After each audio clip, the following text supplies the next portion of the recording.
Well, good morning. The title for this video, which is going to be dated the 25th of February. I almost said September, I don't know why, is called Holding the Vision, Letting Go of the Method.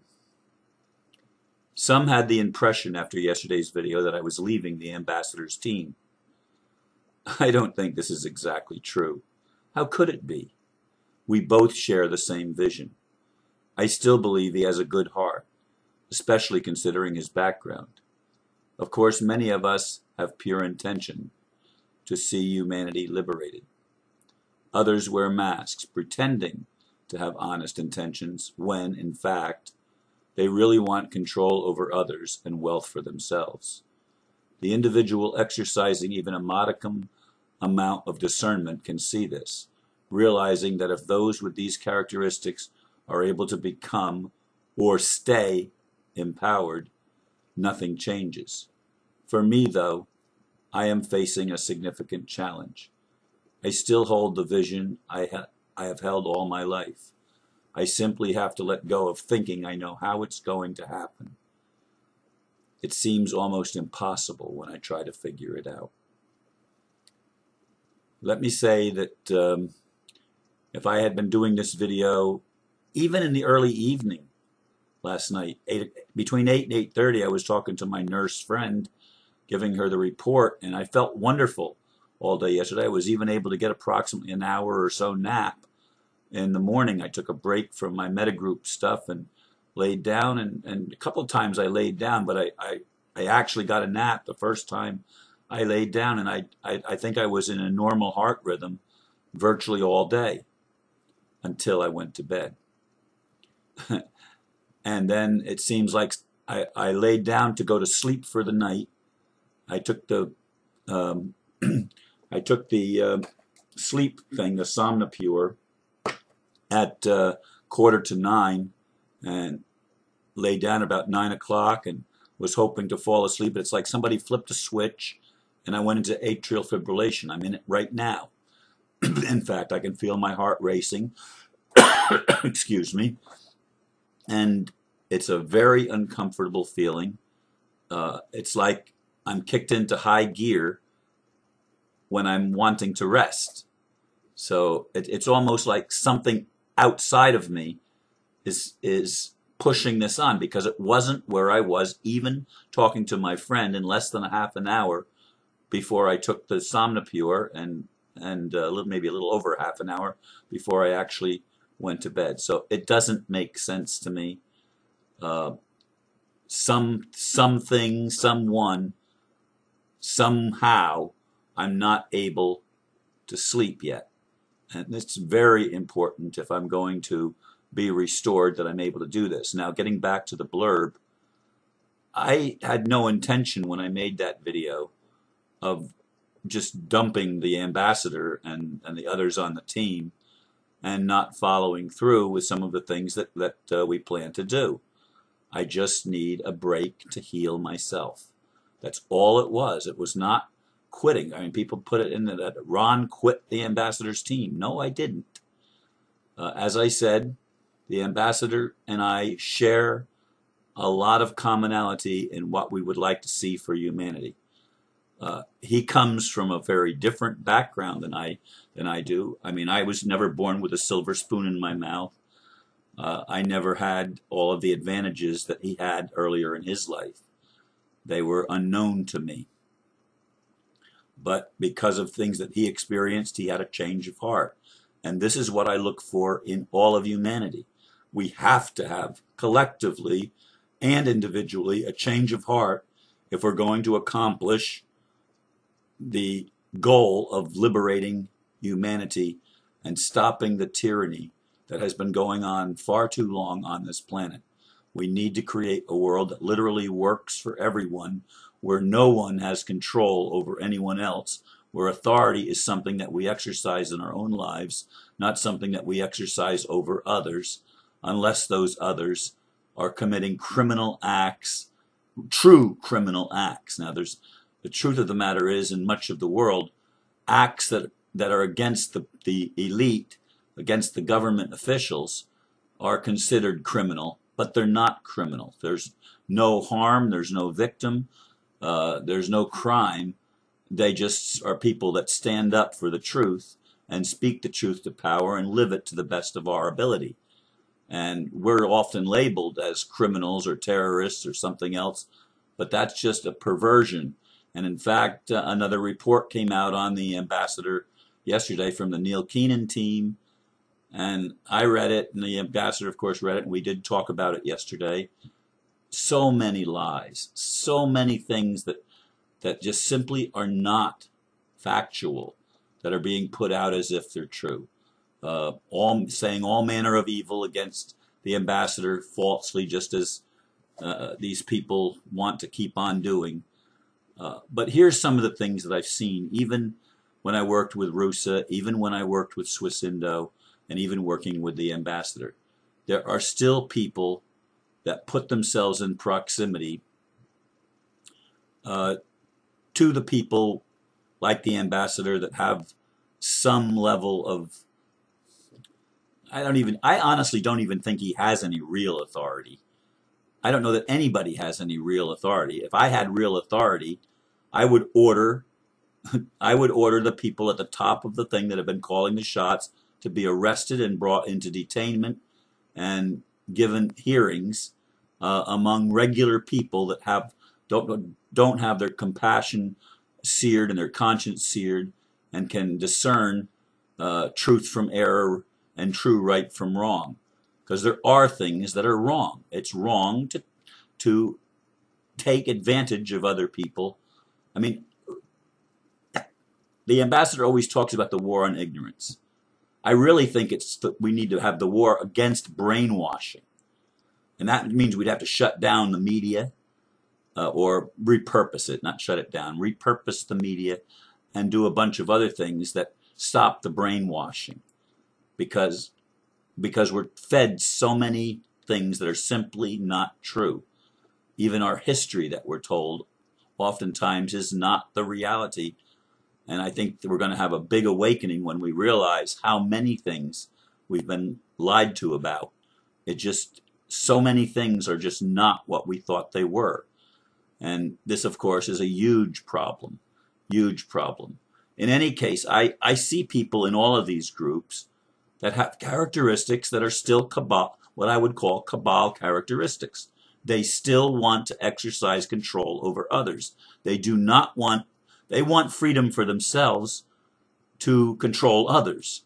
They want freedom for themselves to amass wealth or to be the distributor of wealth so that they can be the ones that are in charge. They can be the master and not the servant. But again, in my vision of a world that works, the people that are entrusted with leadership positions are people that have a heart for the people, and they have honesty and integrity and the heart of a servant. They're willing to recognize and able to recognize that the only way that they can truly be free is by helping to liberate those that still haven't realized their own freedom. That's just the way it is. It's common sense to me, but common sense isn't very common in our world. So I see people that, for example, people still, even in the ambassadors group, still want to put litmus tests on people over religious beliefs and religious experience and stuff like that. This cannot fly. You have to allow freedom of religion. You can't punish someone or keep someone out because they have a different way of expressing God, or they see a prophet that you don't see, or they label one of the prophets differently than you label that prophet. I mean, I've seen it. I mean, I had the one person in the Gideon 300 group that I was in earlier on, which I did drop out of. And there may be a litmus test for me on that I can't do certain things because the Red Dragon wants people to be Christians, except, of course, the ambassador, who's not a Christian. But they're friends, and they're on the same level as far as bloodlines and stuff like that go. But yet, for example, other people that are wanting to play a role and to be part of the system, of the new system that's put in place, they're told that they have to do the Gideon classes. Well, see, this is wrong. This is really, really wrong. I would like to see people from that are Buddhists, that are Hindus, that are Jews and Christians and Muslims and atheists even, that have a good heart. And I've known atheists that have more integrity, as I see it, as I discern it, than people that claim to be Christians or claim to be religious of whatever persuasion. And Native American people, I mean, Chief Joseph, great wisdom, great wisdom. And a lot of the native peoples that don't have a specific religion that we can identify from a Western perspective, they are more in tune with nature and with spirit than most of us could ever even. Well, I would hope that we would all get there, but we're not there yet, and we have to be honest with ourselves. So we need to hold on to the vision of liberation, but we need to recognize the obstacles that stand in our way. And those obstacles are the system of fraud, the greed, the desire for power over others. These are things that are in the way of us accomplishing a recreation of a kingdom of heaven on earth. And I'm still in favor of reestablishing the Republic for the United States of America. I haven't left that. It's on hold. It's still part of my vision. I'd like to see a kingdom of God, sky, earth, where there are righteous monarchs, if you will, people that have recognized their natural leadership abilities that are gifted, that they have been gifted with, and exercise those gifts to bring everyone up to a higher level, to help everyone achieve their vision and achieve their goals to the extent that they're willing to make the changes that need to be made in their own individual lives, and do the work that needs to be done, and follow the process that needs to take place for transformation.